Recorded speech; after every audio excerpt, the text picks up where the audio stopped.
നമസ്കാരം. USA weekly ന്യൂസിലേക്ക് സ്വാഗതം. പ്രമുഖ ഇന്ത്യൻ IT കമ്പനി എൻഫോസിസ് അമേരിക്കയിലെ തങ്ങളുടെ കമ്പനികളിലേക്ക് പരിചയക്കുറവുള്ള IT വിദഗ്ധരെ കൊണ്ടുവരുന്നത് നിർത്തിവെച്ചു. ഏറ്റവും കൂടുതൽ H-1B വിസകൾ ഉപയോഗം ചെയ്തിരുന്ന എൻഫോസിസ് ട്രംപ് ഭരണകൂടം കൊണ്ടുവരുന്ന പുതിയ H-1B വിസ പരിഷ്കരണങ്ങൾ അറിഞ്ഞതിനു ശേഷം അപേക്ഷകൾ നൽകാമെന്നുള്ള തീരുമാനമാണ് എടുത്തിരിക്കുന്നത്. പുതിയ പരിഷ്കരണങ്ങളുടെ ഭാഗമായി H-1B വിസ യോഗ്യത, ഉയർന്ന ജോലി പരിചയവും $60,000 ശമ്പളം എന്നുള്ളത് $1,00,000 ഉയർത്തണമെന്നുള്ളതുമായ ബിൽ കോൺഗ്രസിന്റെ പരിഗണനയിലാണ്. അമേരിക്കൻ ഗവൺമെന്റ് H-1B, L-1 വിസകളുടെ വിവരങ്ങൾ സൂക്ഷിക്കുന്നതിൽ വലിയ വീഴ്ച വരുത്തിയതായി എക്കണോമിക് പോളിസി ഇൻസ്റ്റിറ്റ്യൂട്ട് നടത്തിയ പഠനത്തിൽ പറയുന്നു. ഇപ്പോൾ അമേരിക്കയിൽ 1.4 മില്യൺ വിദേശ ജോലിക്കാരാണ് ഉള്ളത്. ഇതിൽ 4,60,000 പേർ H-1B വിസയുള്ളവരാണെന്ന് DBOയുടെ കണക്കുകൾ കാണിക്കുന്നു. ഇത്തരം വിസകളിൽ ഉള്ളവരുടെ വിവരങ്ങൾ ശേഖരിക്കുന്നതിലും സൂക്ഷിക്കുന്നതിനുമുള്ള സംവിധാനങ്ങളിൽ ഗവൺമെന്റ് ഏജൻസികൾ ആധുനികീകരണവൽക്കരണം നടത്തിയിട്ടില്ല എന്നും പഠനത്തിൽ കണ്ടെത്തി. നാഷണൽ സയൻസ് ഫൗണ്ടേഷന്റെ കരിയർ അവാർഡിന് ഇന്ത്യൻ വംശജനായ അൻസുമാലി ശ്രീവാസ്തവ അർഹനായി. അദ്ദേഹത്തിന്റെ redesigning of current machine learning process എന്ന വിഷയത്തിലുള്ള ഗവേഷണത്തിനാണ് അവാർഡ് ലഭിച്ചത്. എല്ലാ വർഷവും വിവിധ മേഖലകളിൽ ഗവേഷണം നടത്തുന്ന 400 ചെറുപ്പക്കാരായ ശാസ്ത്രജ്ഞർക്കാണ് കരിയർ അവാർഡ് നൽകുക. IIT-യിൽ നിന്നും മാത്തമാറ്റിക്സിലും കമ്പ്യൂട്ടിംഗിലും ബിരുദാനന്തര ബിരുദവും കോർണൽ യൂണിവേഴ്സിറ്റിയിൽ നിന്ന് കമ്പ്യൂട്ടർ സയൻസിൽ PhD-യും നേടിയ അൻസുമാലി ഇപ്പോൾ ഹ്യൂസ്റ്റണിലെ പ്രശസ്തമായ റൈസ് യൂണിവേഴ്സിറ്റിയിൽ കമ്പ്യൂട്ടർ സയൻസ് അസിസ്റ്റന്റ് പ്രൊഫസറായി ജോലി ചെയ്തു വരുന്നു. ഇപ്പോൾ പരീക്ഷണത്തിലായിരിക്കുന്ന പ്രത്യേക രക്തപരിശോധന 3 വയസ്സിനും 8 വയസ്സിനും ഇടയിലുള്ള കുട്ടികളിൽ ഓട്ടിസം രോഗമുണ്ടോ എന്ന് മുൻകൂട്ടി കണ്ടുപിടിക്കാൻ ഉപകരിക്കുമെന്ന് റിപ്പോർട്ട് ചെയ്യപ്പെടുന്നു. ന്യൂയോർക്കിലെ റെൻസിലർ പോളിടെക്നിക് ഇൻസ്റ്റിറ്റ്യൂട്ടിലെ ബയോമെഡിക്കൽ എഞ്ചിനീയറിംഗ് വിഭാഗം ജർഗൻ ഹാങ്ങിന്റെ നേതൃത്വത്തിൽ നടത്തിയ രക്തപരിശോധനയിലൂടെ 98% വരെ കൃത്യമായ രോഗനിർണയം നടത്തുവാൻ സാധിക്കുമെന്ന് തെളിയിച്ചു. ഓട്ടിസമുള്ള 83 കുട്ടികളിലും ഈ രോഗം ഇല്ലാത്ത 76 കുട്ടികളിലുമാണ് ഇവർ രക്തപരിശോധന നടത്തി പഠനങ്ങൾ നടത്തിയത്.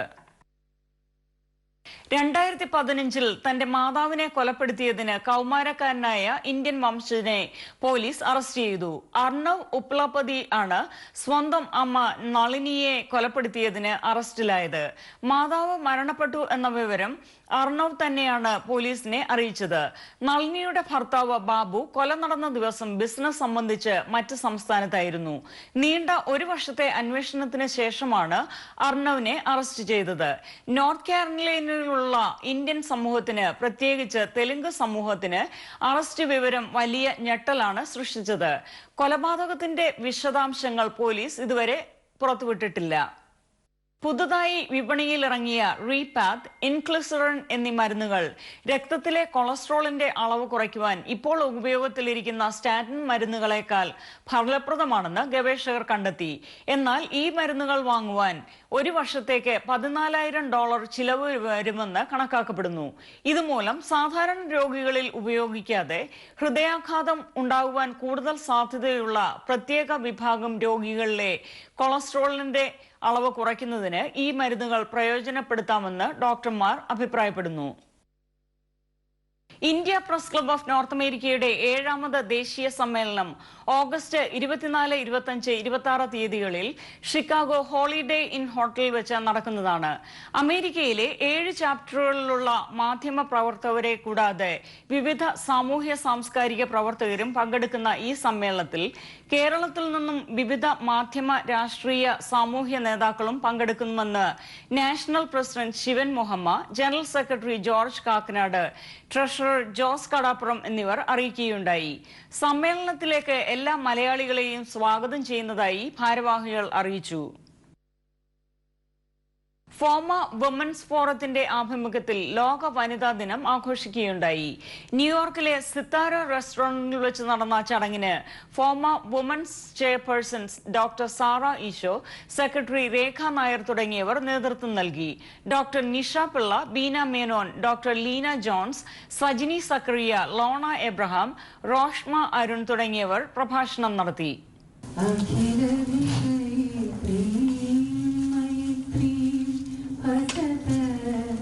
ഫോമ വിമൻസ് ഫോറം ആദ്യമായി സംഘടിപ്പിക്കുന്ന ഒരു സമ്മേളനമാണ് ഇന്നിവിടെ നടക്കുന്നത്. അന്താരാഷ്ട്ര വനിതാ ദിനം, ഇന്റർനാഷണൽ വിമൻസ് ഡേ, മാർച്ച് 8 ലോകമെമ്പാടും ആഘോഷിച്ചു. അതിൻ്റെ ആചരണമാണ് ഇന്നത്തെ ദിവസം ന്യൂയോർക്കിലുള്ള സിതാർ പാലസ് റെസ്റ്റോറൻറ്റിൽ വെച്ച് ഞങ്ങൾ ആഘോഷിക്കുന്നത്. ഞാൻ Rekha Nair, FOMAA women's forum secretary പ്രവർത്തിക്കുന്നു. ഇന്നിവിടെ സിത്താർ പാലസിൽ വെച്ച് ഫോമ വിമൻസ് ഫോറം നടത്തുന്ന ഇന്റർനാഷണൽ വിമൻസ് ഡേ സെലിബ്രേഷനാണ്. ന്യൂയോർക്ക്, ന്യൂജേഴ്സി ഏരിയയിലെ പ്രഗത്ഭരായ സ്പീക്കേഴ്സാണ് ഇന്നിവിടെ ഞങ്ങളോടൊപ്പം ഉള്ളത്. തീർച്ചയായിട്ടും ഫോമ വിമൻസ് ഫോറത്തിന്റെ ആദ്യത്തെ പരിപാടി ആയതുകൊണ്ട് തന്നെ ഇതൊരു വൻ വിജയമായി തീരുന്നു വിശ്വസിക്കുന്നു. and has professional and non-professional publications to her credit. കേരളത്തിന് ഒരു 30 വർഷം കൊണ്ട് ഉണ്ടായ ഈ മാറ്റത്തിന് കാരണം എന്താണ് എന്ന് ചിന്തിക്കുമ്പോൾ 2 കാര്യങ്ങളാണ് നമുക്ക് പ്രധാനമായിട്ട് ഓർമ്മ വരിക. അല്ലെങ്കിൽ WHO കൊണ്ട് ഒരു കേരള മോഡൽ ഡെവലപ്മെന്റിനെ കുറിച്ച് എന്താണ് പറയിപ്പിച്ചതെന്ന് ചിന്തിച്ചാൽ, ഒന്നാമത്തെ കാര്യം ഫീമെയിൽ ലിറ്ററസി ആയിരിക്കും. രണ്ടാമത്തെ കാര്യം ഒരുപക്ഷെ കേരളത്തിന് പറയാനുള്ളത് ഒരു പ്രവാസത്തിന്റെ കഥയാണ്.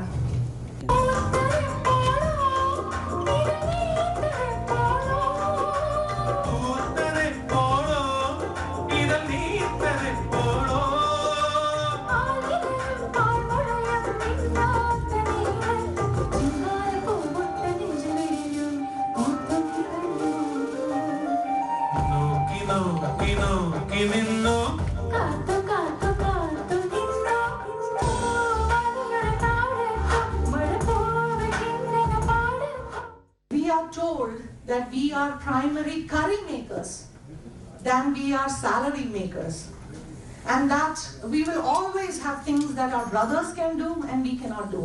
That's what we are told. That's what's ingrained in our heads from the moment we are born. But despite all of that, we have cleared out a path for ourselves.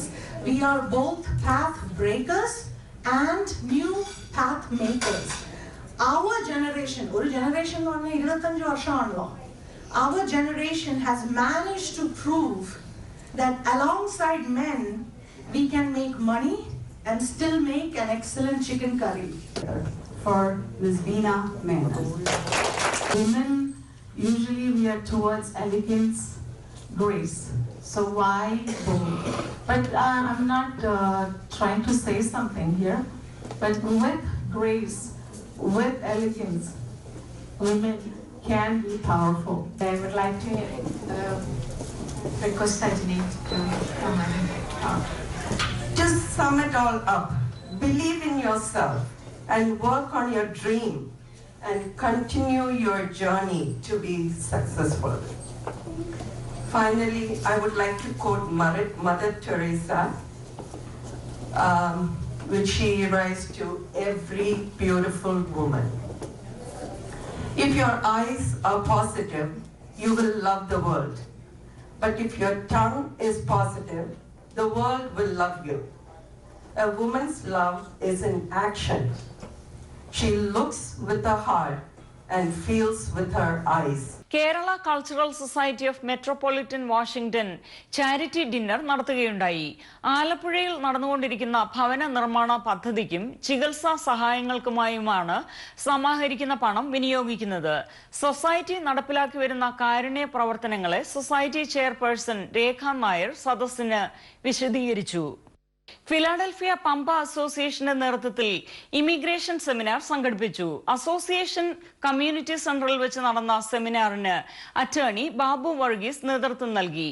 2016 Congress പാസാക്കിയ കുടിയേറ്റ നിയമം പുതിയ ഭരണകൂടം നടപ്പിലാക്കുമ്പോൾ ഇപ്പോൾ നിയമപരമായി കുടിയേറിയവരെ എങ്ങനെ ബാധിക്കാം എന്നതായിരുന്നു പ്രധാന ചർച്ചാ വിഷയം. President Alex Thomas, John Panicker, Sumod Nellikkala, Modi Jacob എന്നിവർ സെമിനാറിന് നേതൃത്വം നൽകി. ഫിലാഡൽഫിയ എക്യുമെനിക്കൽ ചർച്ചിന്റെ നേതൃത്വത്തിൽ ലോക പ്രാർത്ഥനാ ദിനം ആചരിക്കുകയുണ്ടായി. സെയിന്റ് തോമസ് ഓർത്തഡോക്സ് ദേവാലയത്തിൽ നടന്ന പ്രാർത്ഥനാ യോഗത്തിൽ ഫാദർ സാജി മുക്കാട് മുഖ്യപ്രഭാഷണം നടത്തി. Nirmala Abraham, Alex Jose, father Shibu Venad തുടങ്ങിയവർ പ്രാർത്ഥനാ ദിനത്തിന് നേതൃത്വം നൽകി. തുടർന്ന് വിവിധ ആത്മീയ കലാ ആവിഷ്കരണങ്ങളും അവതരിപ്പിക്കപ്പെട്ടു.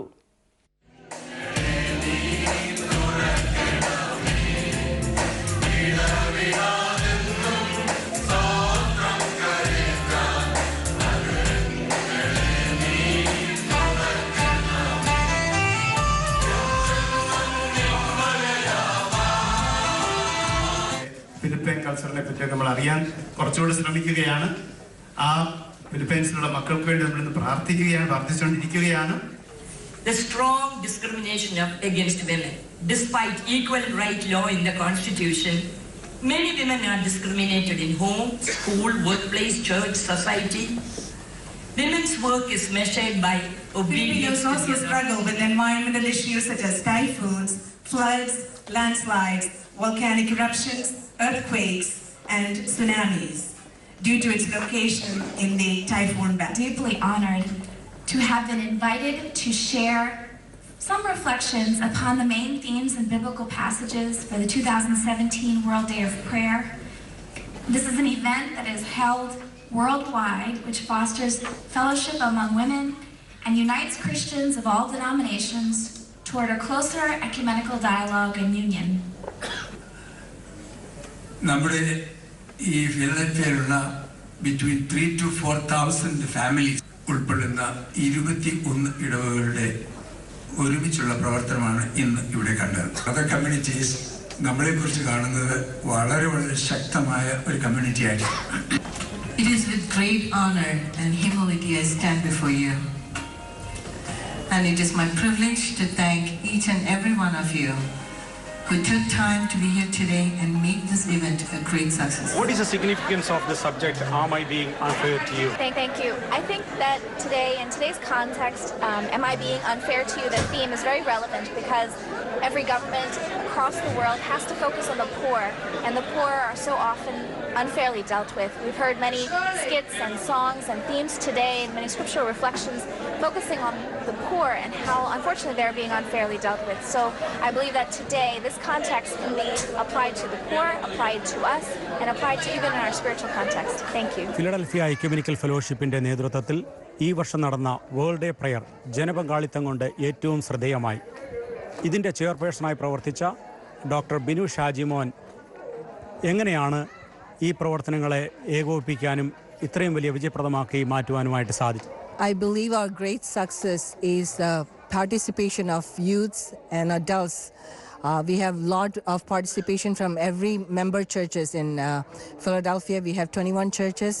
We had a lot of youths who took initiative and rehearsed for the program, coordinated program, and on top of that we had a huge World Day Prayer subcommittee who worked behind the scene diligently for the past 3 to 4 months for the success of this program.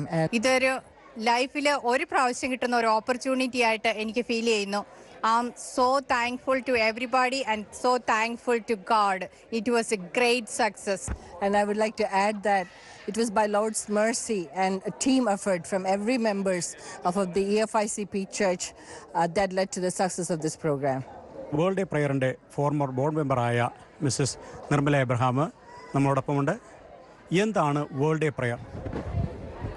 World Day of Prayer is an ecumenical women's movement, and it has been celebrating the 90th year this year.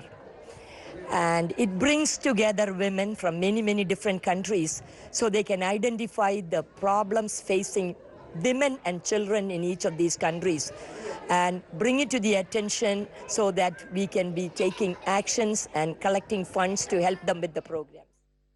Dallas Kerala ecumenical Christian ഫെലോഷിപ്പിന്റെ ആഭിമുഖ്യത്തിൽ ലോക പ്രാർത്ഥനാ ദിനം ആചരിച്ചു. Dallas Saint Mary's orthodox വലിയ പള്ളിയിൽ വെച്ച് നടന്ന പ്രാർത്ഥനാ ദിനത്തിൽ ecumenical fellowship president reverend father Raju Daniel മുഖ്യപ്രഭാഷണം നടത്തി. ഡാലസ് ഫോർട്ട് വർത്തിലെ 25ഓളം ദേവാലയങ്ങളിലെ വിശ്വാസികൾ ഈ പ്രാർത്ഥനാ ദിനത്തിൽ പങ്കുചേർന്നു.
ആഗ്രഹങ്ങൾക്കനുസരിച്ച് ബൈബിളിലെ ഒരു ഭാഗം തിരഞ്ഞെടുക്കുകയും അവർ പ്രാധാന്യം നൽകുന്ന ദൗത്യം, നീതി, സമാധാനം എന്നിവയുടെ പരിപാലനത്തിൽ നേരിടുന്ന പ്രശ്നങ്ങൾ എന്നിവയെ ഉയർത്തി കാണിച്ച് ആരാധനാക്രമങ്ങൾ തയ്യാറാക്കുകയും ചെയ്യുന്നു.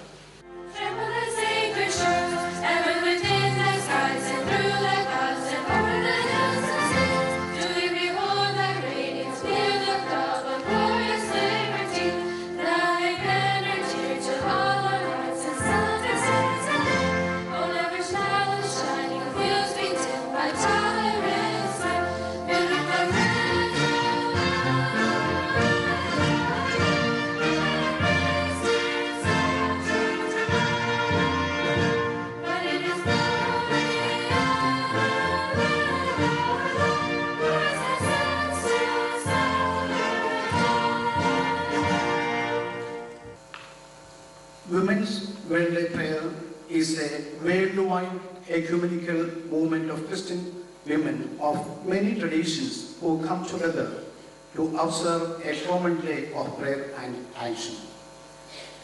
This year, World Day Prayer theme is Am I Being Unfair to You? ഞാൻ നിങ്ങളോട് അന്യായം പ്രവർത്തിച്ചു. It is taken from St. Matthew chapter 20 verses 1 through 16. I want to take this opportunity to welcome to you all. I sincerely welcome to 2017 Kerala Ecumenical Christian Fellowship President, the Reverend P.M. Thomas Korepiscopa, and all the priests of each of the churches, as well as each and every participant from all the participating churches. അടുത്തതായി ഷിക്കാഗോയിൽ നിന്ന് doctor Roy P തോമസിന്റെ health.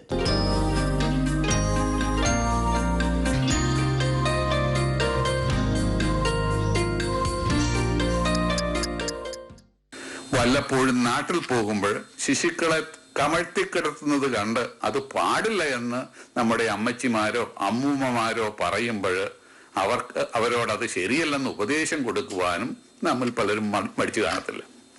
എന്നാൽ കാലക്രമേണ 1 വയസ്സിന് താഴെ കമഴ്ത്തിക്കിടത്തി ഉറക്കുന്ന കുട്ടികളിലാണ് തൊട്ടിൽ മരണം കൂടുതലായി ഉണ്ടാകുന്നെന്ന് കണ്ടപ്പോൾ കുട്ടികളെ മലർത്തിക്കിടത്തണം എന്നായി ഉപദേശം.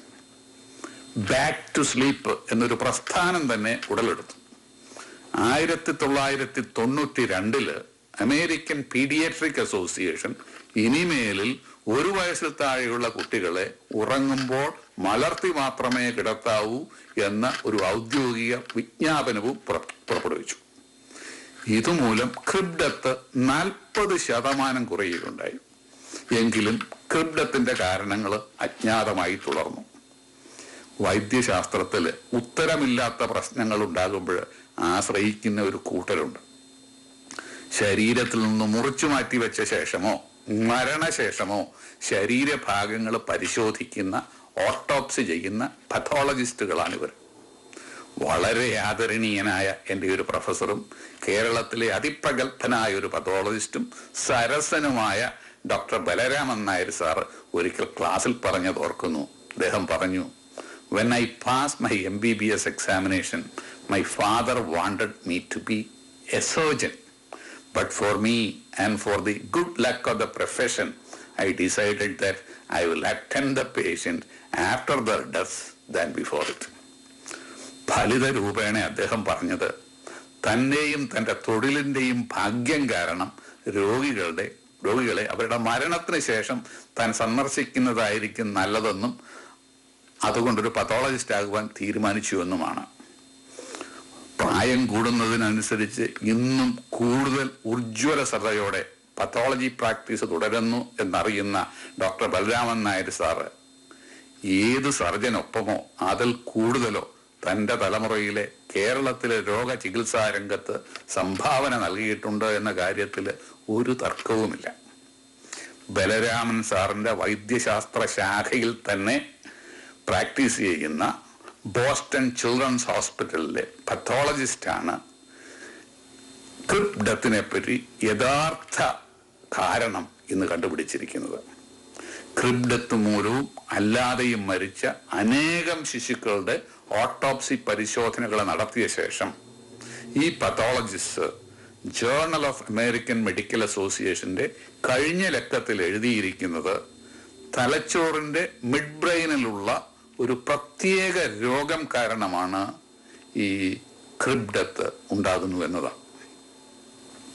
ഈ രോഗം മൂലം മരിച്ച പരിശോധനയ്ക്ക് വിധേയരാക്കിയ ശിശുക്കളുടെ മിഡ് ബ്രെയിനിൽ അനാറ്റമിക്കലായിട്ടും ഫിസിയോളജിക്കലായിട്ടും ബയോകെമിക്കലുമായിട്ടുള്ള വ്യത്യാസങ്ങൾ ഇവർ കാണുകയുണ്ടായി. വർഷങ്ങൾ കഴിയുമ്പോൾ ഒരുപക്ഷെ ഇനിയും തൊട്ടിൽ മരണം ഉണ്ടായേക്കാൻ ഇടയുള്ള ശിശുക്കളെ നേരത്തെ തന്നെ കണ്ടുപിടിക്കുവാനും ചികിത്സ നിർദ്ദേശിക്കുവാനും സാധിക്കുമെന്നാണ് കരുതപ്പെടുന്നത്. ഏതായാലും അതുവരെ 1 വയസ്സിൽ താഴെയുള്ള ശിശുക്കളെ മലർത്തി മാത്രമേ കിടത്തി ഉറക്കാവൂ. കഴിയുന്നതും ഫേമായിട്ടുള്ള മാട്രസിൽ കിടത്തുക. തലയ്ക്ക് സമീപം പില്ലോസോ കട്ടിയുള്ള പുതപ്പോ സ്റ്റഫ്ഡ് ടോയ്സോ വയ്ക്കാതിരിക്കുക. ഇത് ഡോക്ടർ റോയ് പി തോമസ്, ചിക്കാഗോയിൽ നിന്ന്. വരുന്നയാഴ്ചയും ഇതേ സമയം വീണ്ടും കാണാം. USA വീക്ക്ലി ന്യൂസ് പൂർണ്ണമാവുന്നു. നന്ദി, നമസ്കാരം.